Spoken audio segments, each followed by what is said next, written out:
సాంఘిక శాస్త్ర బోధనలో నిలైనటువంటి సేవ చేస్తున్నటువంటి రాజా మాస్టర్కి, అలాగే ఇక్కడికి ఇచ్చేసినటువంటి ఉపాధ్యాయులందరికీ నమస్కారాలు. విద్యార్థులందరికీ నా దీవెనలు. నవంబర్ 26 భారతదేశ రాజ్యాంగాన్ని ఆమోదించినటువంటి రోజు.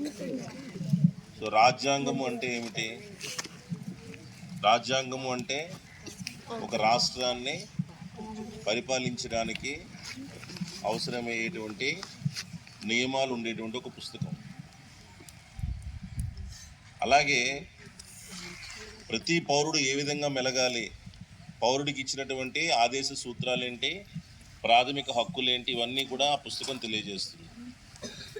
ప్రతి దేశానికి కూడా ఒక రాజ్యాంగం ఉంటుంది, అంటే రూల్స్ బుక్ అన్నమాట. సింపుల్గా చెప్పాలి అంటే ఏ బుక్ విచ్ కంటైన్స్ రూల్స్. దేశంలో పౌరులకి అధికారాలు ఎట్లా ఉంటాయి, మంత్రులకి, ముఖ్యమంత్రులకి, రాష్ట్రపతికి, ఉపరాష్ట్రపతికి, ప్రధానమంత్రికి, వీరందరికీ అధికారాలు ఏంటి ఉంటాయి, వాళ్ళ పదవీ కాలం ఎట్లా ఉంటుంది, అలాగే దేశంలో ఉండేటువంటి ప్రత్యేక ప్రాంతాల అభివృద్ధికి ఏ విధంగా కృషి చేయాలి, అలాగే వెనకబడినటువంటి ప్రజలని ముందుకు తీసుకురావడానికి ఎటువంటి మార్గాలు అన్వేషించాలి, ఎటువంటి రిజర్వేషన్ సిస్టమ్ ఇవ్వాలి, ఇట్లాంటివన్నీ కూడా నిక్షిప్తం చేయబడినటువంటి పుస్తకం. ఉదయం మీకు ప్రేయర్లో ప్రియాంబుల్ చదివి వినిపించారు. ప్రియాంబుల్ మీద అంటే రాజ్యాంగంలో ఏముంటాయని చెప్పి మనకి తెలియజేశారు. సో భారతదేశం అతిపెద్ద లౌకికవాద దేశం. అంటే ఇక్కడ చాలా మతాలు ఉంటాయి. అన్ని మతాల వాళ్ళ తాలూకా విలువల్ని, వాళ్ళ తాలూకా ఆశల్ని అందరినీ కూడా సంతృప్తిపరిచే విధంగా పుస్తకం తయారు చేయాలి. భారతదేశానికి ఎప్పుడు స్వతంత్రం వచ్చింది? మనకి 1947 ఆగస్టు 15వ తారీఖున వచ్చింది స్వాతంత్రం. స్వతంత్రం రావడం అంటే ఏంటి? మన దేశాన్ని బ్రిటిష్ పాలకులు పాలించేవారు. వాళ్ళు మన దేశాన్ని వదిలి వెళ్ళిపోయారు. మరి వాళ్ళు వెళ్ళిపోయిన తర్వాత మన దేశాన్ని ఎవరు పరిపాలించుకోవాలి? మనమే పరిపాలించుకోవాలి.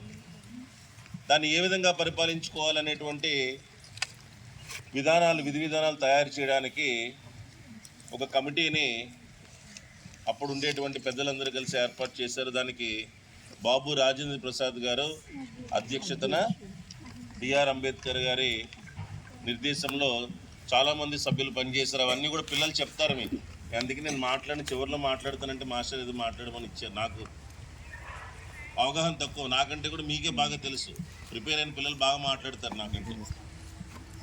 సో సుమారుగా 2 సంవత్సరాల 18 నెలల 11 రోజుల పాటు ఆ కమిటీ బాగా రాజ్యాంగ కమిటీ, రచనా కమిటీ అనేది, అలాగే ఇంకా రకరకాల కమిటీలు ఉన్నాయి అందులో. వాటన్నిటి గురించి నేర్చుకుంటారు మీరు ఈరోజు. సో వాళ్ళందరూ కలిసి కష్టపడి రాజ్యాంగాన్ని, భారత రాజ్యాంగాన్ని తయారు చేశారు. తయారు చేసి ఆ పుస్తకాన్ని ఆమోదించినటువంటి రోజు ఈరోజు నవంబర్ 26వ తారీఖు. అమల్లోకి వచ్చిన రోజు ఎప్పుడు? జనవరి 26. ఏ సంవత్సరం? 1950. మరి ఆమోదించినటువంటి రోజు ఎప్పుడు? నవంబర్ 26 సంవత్సరం ఎప్పుడు? అది 1949. సో రాజ్యాంగం ఆమోదించబడి నేటికి కరెక్ట్గా 75 సంవత్సరాల కాలం పూర్తయింది. ప్రతి ఒక్కరు కూడా రాజ్యాంగంలో ఉండేటువంటి మౌలికమైనటువంటి అంశాలు ఏంటనేది దాని మీద అవగాహన కలిగి ఉండాలి.